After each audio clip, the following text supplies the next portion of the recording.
This podcast is sponsored by Genelec. If you've ever been disappointed with the way your mixes sound on other playback systems, then check out Genelec's Unio monitoring ecosystem. By providing a seamless bridge between loudspeaker and headphone monitoring, Unio allows you to quickly create great sounding mixes that translate consistently wherever you choose to work. No more guesswork, no more surprises, just truthful, accurate audio monitoring from stereo to immersive. To find out more, visit genelec.com/Unio, spelt UNIO. Your mixers will thank you for it. Welcome to the Production Expert Podcast. I'm Ashaya, and I hope you all enjoyed the holidays and are brimming with motivation for 2026. So to start off the new year in style, I'm joined by three fantastic guests. Hyunkook Lee, who is Professor of Audio and Psychoacoustic Engineering, founder, director of the APL, and recording and mixing engineer. Emre Ramazanola. Emre is an immersive audio engineer, mixer, producer, and drummer. And Mark Gittins, who is an immersive audio engineer, mixer, producer, and outside broadcast engineer. So we're going to be talking about what I've dubbed the science of listening. We've broken it down into two parts this week and next week, purely because we couldn't stop chatting. And I didn't want to edit loads of good stuff out. So here's part one. So before we get into the main chat and the main topics of the podcast, can we just do some brief intros about who we are? So we'll start with Hyunkook. Yeah, thank you, Asha. I'm Hyunkook Lee. I'm a professor of audio and psychoacoustic engineering at the University of Huddersfield, and I'm running a research lab called Applied Psychoacoustics Lab, and I've been doing surround sound and immersive sound research over the last 25 years. Wow. Since 2010, I've been focusing on the perception of height and how we capture height in immersive recording. So at the time, when we started out, there was no Dolby Atmos.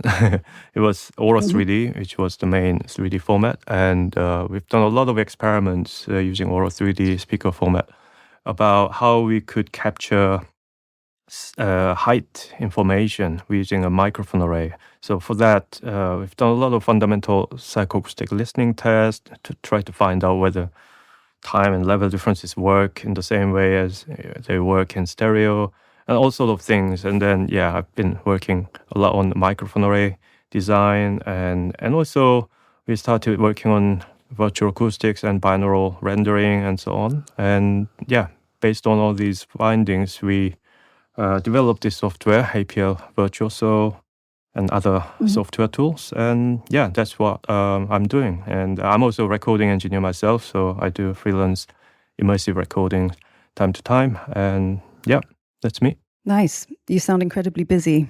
Well. Emre. Is it Emre, by the way? Am I pronouncing your name right? Emre, but that's fine. Emre, sorry. Yeah, that's Emre, okay. Go ahead. Yes, I do quite a few different things, immersive audio being one of the main things in the last few years since Atmos for music became more of a thing. But, I've had 25 years of drumming and producing and mixing and engineering and all in stereo. Nice. But I've come into, I got interested in immersive audio, before Atmos launched by a lucky meeting, because I work quite closely with friends at Genelec, and they recommended I looked at Atmos as it would suit my skill set from having done quite a lot of mastering and score mixing and sort of more involved production stuff. So I got a rig and got used to it before it launched, which was beneficial because I was one of the first people able to do the kind of stereo to Atmos conversions, which is what they mainly are, really. I think a lot of people think it's a lot of crazy, insanely creative rebuilds and new versions of tracks, but I'd say after over 3,000 mixes now, that'll be a tiny, tiny, tiny fraction of them. What most people want is their mix to sound brilliant in an immersive environment, and they don't want another mix, really. So this is a kind of focus I've had for a lot of it. It's great when you get to do fully creative immersive stuff, but most of I was sort of in a good position to work a lot with the majors, sort of converting new music into immersive in a way that was sort of retained everyone's vision originally. Yeah. So that's been sort of one of the main focuses of the last few years. Excellent. Yeah, that sounds really interesting. 3,000. Did you say 3,000 mixes? Yeah, probably more than that now, I think. Amazing. Wow. Mark. Hello. Hello. I'm Mark Gittins. I'm a sound engineer. I've been working in Immersive for probably the last 3 to 4 years now, kind of around the time it launched on Apple Music. I set up Send Sound, which is my immersive studio here. And prior to that, I've had quite a long-standing 20-year career as a freelance sound engineer, really, working across many different formats. So I still do a lot of outside broadcast work. I've done a lot of front-of-house work. I own a studio in Birmingham where I record and produce local bands. Nice. Yeah, various bits and bobs like that, really. I haven't done 3,000 Atmos mixes, but... I mean, I can't imagine many people have. But No. How many have you done, Mark, out of interest? I've never counted them up, actually. A couple of hundred. That's Easily a a couple lot. of hundred. That There's is a lot. a fair few albums, so a couple of hundred racked up now, yeah. Yeah, fantastic. The Production Expert Podcast is made possible using the new Source Nexus suite from Source Elements, the professional way to collaborate over the internet, along with high definition, low latency audio and video. Need to record an interview or a podcast, or collaborate with others for songwriting, review and approval, remote editing, and more. With Source Nexus suite, using any browser, you'll get studio quality audio and video, along with custom built tools for seamless integration with your DAW. Pricing starts at free. Get your account today at sourceelements.com. So, Hyunkook, this is, of course, your field of expertise, having done so much research on the subject. So can we start by talking a little bit about the science, we all love science, behind psychoacoustics and immersive technology, because obviously that's really important to understand. And then we can kind of get into how we can use it to our advantage as audio professionals. Yeah, sure. Well, it is a huge field, so, where do we start? Immersive audio formats like Dolby Atmos or 3D, I mean, they differentiate from surround formats like 5.1, 7.1 because they have the height speakers. So I'll probably talk about the height perception and how we can use the psychoacoustic principles for mixing and recording. So we need to understand a bit of psychoacoustics about how we perceive height information. So, I've started this research, as I said, in 2010. I had this question of how do we actually localize sounds vertically with a stereo, I mean, like a vertical stereo system, like when you have these 4 added height speakers, how can we best utilize them? So I started with applying some conventional techniques, like, if you have level differences, time differences, you can pan your sound, to left and right. In the horizontal stereo, level and time differences are the main cues for either panning or recording, but how do they work in the vertical domain? And to cut a long story short, I found that time difference is useless. It doesn't work in the vertical stereo. Because that's not how our hearing mechanism works. And our ears are horizontally spaced rather than vertically.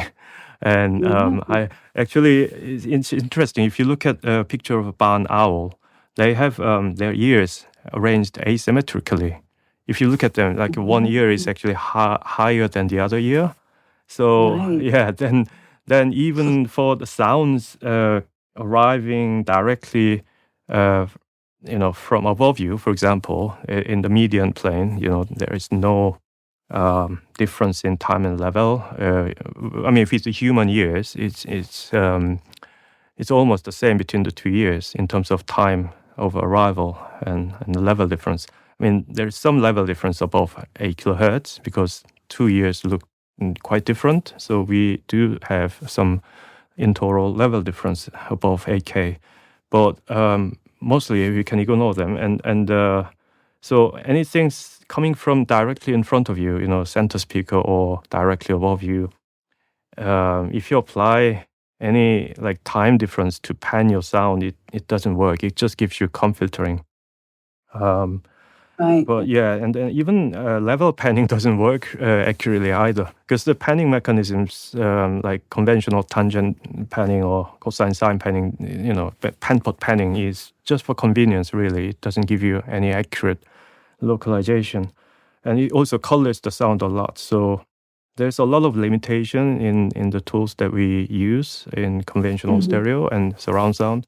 But we are familiar with them. We work with them, and we learn how to, sort of deal with them. So even like a phantom center, if you analyze the spectrum, it's highly distorted.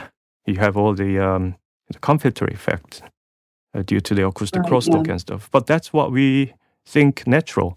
And a lot of engineers don't like real center in Atmos, right? They prefer phantom center because that's what sounds more neutral to us, even though objectively there is more distortion happening with the phantom center. So in the vertical domain, it just works completely different. It's more about spectral cues. So there is this theory called pitch height effect. Regardless of where the speaker is, if you have more of a high frequency sound, then it tends to be perceived in a more elevated position, and lower frequencies, like if you play 100 hertz tone from your height speakers, it's never going to be localized there. It will just be heard at your ear level or even below.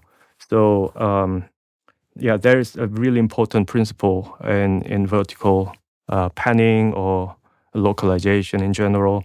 The whole HRTF thing, head related transfer function is a hot topic. But I don't know. Maybe we can talk about binaural a little bit. Is it okay? Or Absolutely, yeah. In fact, you said something really important there, and I'll get Emre and sorry, I keep saying your name wrong. Emre and Mark, please join in as well. But the importance of perception, and obviously as immersive mix engineers, shaping that perception for how you want the audience to hear it. And I also listened to yours and Justin's chat, your YouTube chat, and that was really great. Justin's great. And he actually mentioned that we don't really we talk about spatial a lot, but we don't really talk about tonality and how important that is. So I'd like to also discuss that, and obviously you as mix engineers, please just discuss that as well and how you use it in your work, because it's really fascinating and it's incredibly important, even more so than obviously in stereo. Yeah, the psychoacoustic element of the whole, this when we try to mix anything in immersive, a lot of high channels sounds. I've been listening to a lot of Atmos mixes, and sometimes the high channels don't really do their jobs in terms of localization, but it's very important tonally, because the high speakers, they have very different HRTFs. So for example, front left high has more of 8 kilohertz energy and less of 4 kilohertz energy, but front left in front of you has more of a 2 to 4K and reduced amount of high frequencies. So they are inherently different in terms of tonal balance. So if you just, for example, move your source from lower speaker to upper speaker, you're basically applying an EQ, and it's a natural EQ. You don't have to worry about masking sometimes, because if you spread your sound sources to different directions, then they cause less masking, So it just solves all these issues naturally. So there's a whole different technique, basically, just knowing where to pan things. Exactly. Wow. Yeah, and so that's why HRTFs is important to understand. But then, a lot of people talk about individual HRTFs and personal HRTFs, that they are, of course, very useful if they are measured and post-processed correctly. But in practice, it's very difficult to get it measured correctly, first of all. And then there's a lot of post-processing need to be applied.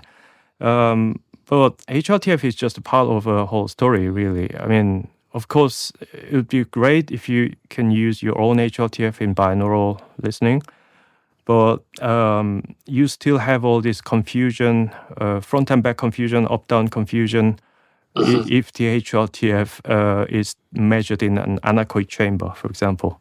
So in an anechoic chamber, it's completely unnatural environment. So without head movement, your body movement, and also room acoustics presented in binaural listening, we have this inherent confusion. So personal HRTF doesn't really work well if it is just static and there is no room simulation used. So I have 4 different sets of personal HRTFs measured at different labs, and also including AI-based, computer vision-based method. Yeah. And none of them works perfectly, and they all sound very, very different. So I don't know which one is actually more correct, to be honest, because it's very difficult to actually find the real reference unless you put a microphone deep inside your ear at the eardrum. It's difficult to really know what the real reference is. So yeah, that's the current state. There are a lot of limitations, but if we think about human limitations, like I said before, humans are inherently limited in the ability to localize sounds without seeing things and also without moving. Yeah. So all these other sort of contextual factors are really important, because it's not just about perception, but it's also about cognition and how brain works and how we adapt to different environments and different HRTFs even. This is something we come up against all the time. This podcast is sponsored by Genelec. If you've ever been disappointed with the way your mixes sound on other playback systems, then check out Genelec's Unio monitoring ecosystem. By providing a seamless bridge between loudspeaker and headphone monitoring, Unio allows you to quickly create great sounding mixes that translate consistently wherever you choose to work. No more guesswork, no more surprises, just truthful, accurate audio monitoring from stereo to immersive. To find out more, visit genelec.com/Unio, spelt UNIO. Your mixers will thank you for it. Yeah, go ahead, Omri. Yeah, I mean, preserving tonality is the main thing we're doing, which is contrary to what people creating immersive engines and software and delivery methods want. It's because when we're working from, or there's a stereo parity, basically, which is always available currently streaming. You can hear the stereo. We don't want to necessarily create a coloured version of that, and that becomes really problematic in the binaural space. So that's another level of complexity and awkwardness, and is a big factor in, say, how the main force behind it of Apple, of pushing Apple Spatial as it currently is, having a huge tonal coloration, which you can't remove. But head tracking, which does help with a feeling of immersion. I'm sort of skirting around the issue, which is there's no sort of standardized, which Hyunkook's just said very eloquently, there's no sort of standardized binaural delivery system at the moment, or method, or ability to even measure individually. Like one of the best results I've had, and I think everyone I know has had, is with the Sony VME, where the microphones go in the ear and you measure one room and it pushes the speakers in front of you in your headphones, and you kind of feel, okay, that's cool. But taking it out of that one room is a very, very different experience. And you come up against psychoacoustics immediately. You come up against, I think people call it the cone of confusion behind you. And I sat there after having a very good experience binaurally in my room that I measured, that I'd been in for 10 years at that time. And then I took it home and had quite a good experience on the Dolby ID test, where it says left, right, center, and I could localize that quite well. Then I put a vocal in a mix and moved it backwards, and I couldn't have told you for any money where it was. And I was like, oh no. And then I went back to my room and sat completely static and did the same move, and I also couldn't have told you where it was necessarily. So I realized the head tracking was a huge part, and I talked to Hyunkook about this afterwards, and ended up kind of sticking with Virtuoso when I'm going binaural, because of the ability to constantly tweak this to any room I'm in as a sort of starting point. It seems to be I'm more able to dial things in with this, and that's without a customized HRTF, which it can take, which is something I'm definitely want to experience with head tracking, and that I think you could have an incredible experience binaurally. But I think it's something that we're constantly questing for, and we're constantly dealing with timbre change, which is really difficult. And if it's been delivered and played to consumers with the timbre change, as a mix engineer, I have quite an issue with that. So Absolutely. I end up Yeah. dealing with that in a number of ways, which Mark will do in the same way. I'm pretty sure I know because we're working together a bit more now, and it's like we're doing exactly the same thing to completely remove the timbral change, which if you play to an artist, they will not accept, or I've not met one that will, and still retain some immersion.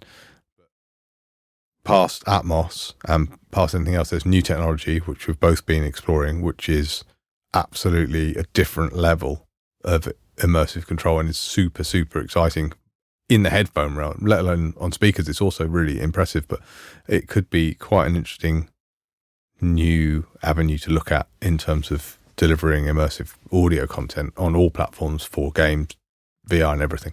But it's not really available yet, but there's some amazing new stuff coming which removes this timbral issue completely, and then hopefully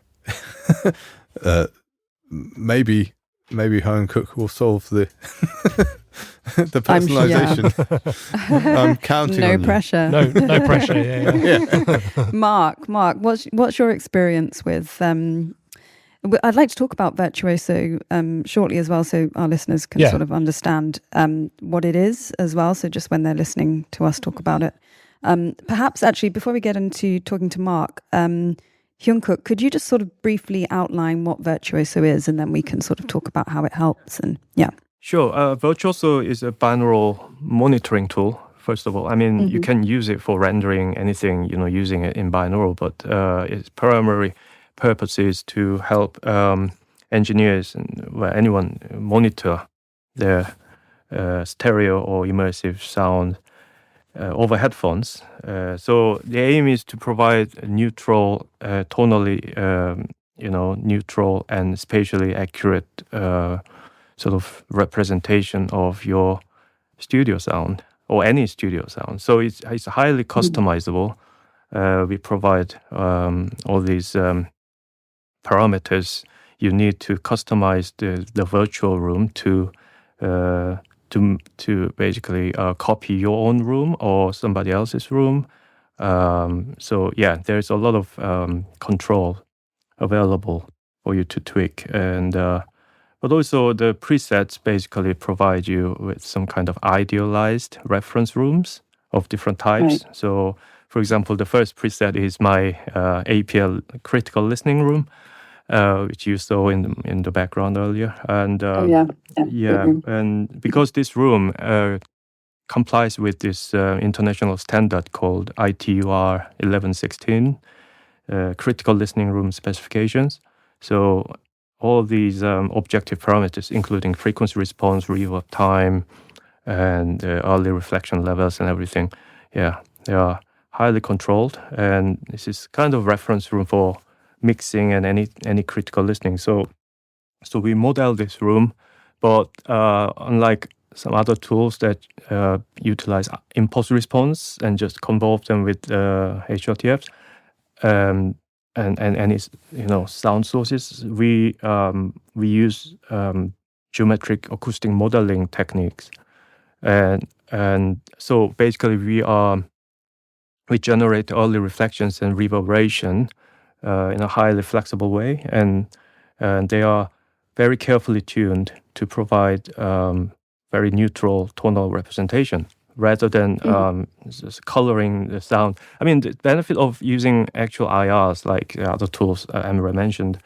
if you're in that room and you are familiar with that room, then even like room modes and colorations, desk reflections, and they all cause distortions in the frequency response. But once you are familiar with it, that's kind of your reference, and you have no problem with it because you know the room and you your brain has been adapted to it.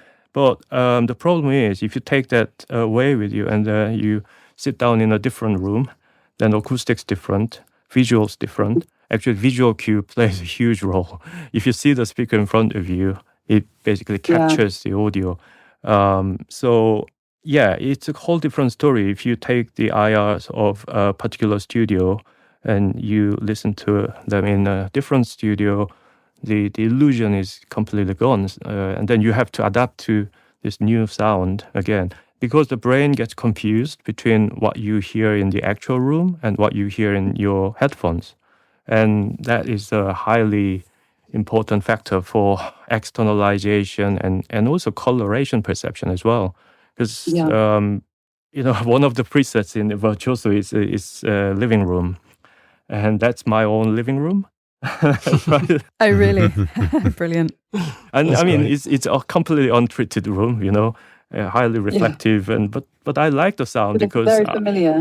Because I'm familiar with it. I watch TV and listen to music in there, so I try to copy that room in this preset, and it sounds really similar. So if I use the living room preset and listen to any Atmos music in my living room, it just sounds like I'm hearing the real speakers, and I have no problem with the coloration. But now I'm sitting in my APL room and listen to the living room preset.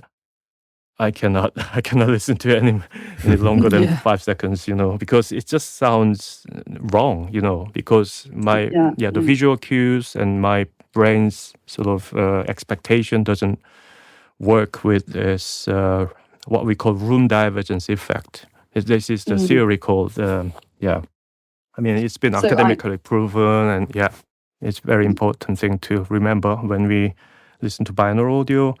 If the acoustics don't match the acoustics of your own room, it doesn't have to be exact copy of your room, but all the relevant perceptual cues need to be simulated plausibly. And then you have this illusion of listening to speakers, but otherwise it's inherently very, very difficult.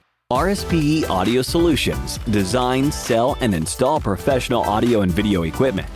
Their team are available by phone, live chat, or email to receive and process orders. They have everything you need to build or upgrade your home studio to ensure you can continue to work from home. If there is anything they can do to help, reach out or shop online at rspeaudio.com. I'm just listening to this, just thinking about how important the room is for mixing in stereo, about making good decisions. I can imagine it's sort of tenfold with immersive mixing. But Mark, what's your experience been with? Have you tried Virtuoso? Yeah, I use Virtuoso. I actually had a really interesting situation where I think a couple of years ago now I was working on an EP. And I went on holiday, and I not long had Virtuoso, so I took it with me on a laptop with a headphone amp and some headphones. And while I was away, I got a phone call from a panicked A&R rep at the label, saying that they'd forgotten to do one of the songs in Immersive on the EP, and it was to be released in 2 days' time. So I set up, I got them to send me the stems and set up on Virtuoso, and actually did the mix in Virtuoso and sent it off, which was terrifying, to be honest with you. Yeah. But I think two things really helped. One, the fact that I'd already worked on a lot of the songs off this EP, so I kind of knew where placement was going to be anyway. And two, Virtuoso is just brilliant. So I'd already done an approximation of my room, which I was really happy with in Virtuoso. So when I took it away, I could, feel like I was in my room. But absolutely, that visual cue and element, if it's missing, it really does throw you, which is fascinating. And it's really interesting to hear some of the science behind that. So to cut a long story short with this, I got home and in a panic played this mix back in my room, hoping it was going to be good. And luckily it sounded absolutely fantastic. It was, exactly how I expected it to be. So brilliant. That's a really good testament of how useful Virtuoso is as a bit of software.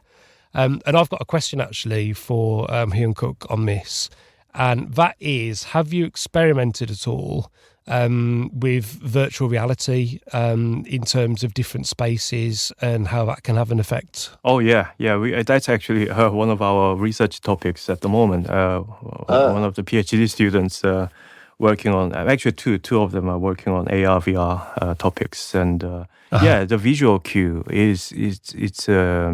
it's really, how to say, visual always captures audio, especially when the quality of the visual is so strong. I mean, yes.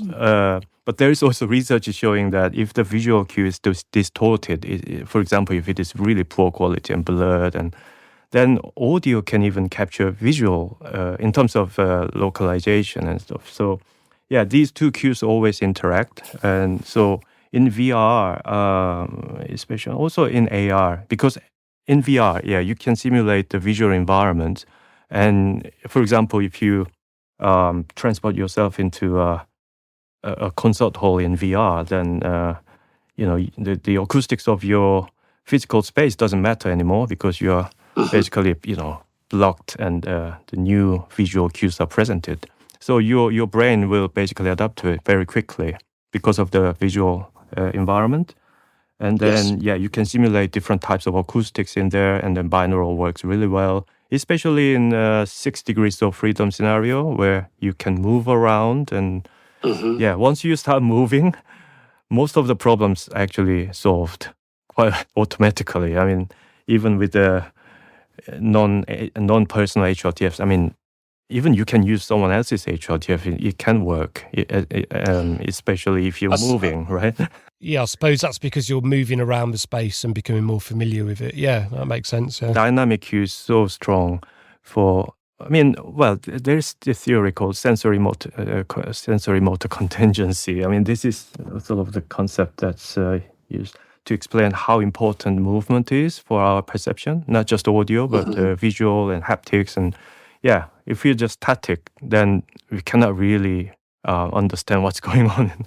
In AR though, because you are still in your own space, it's highly important to simulate the acoustic similar to your own space in binaural. That's what we are working on right now. And also we are trying to make a virtuoso, like a advanced version of virtuoso for AR, VR application as well. Yeah, that'd be really interesting, because I suppose like virtual reality headsets visually scan a space anyway and map a space out, don't they? So that data's there anyway for you to be able to create an audio, an acoustic model of the space as well, I assume.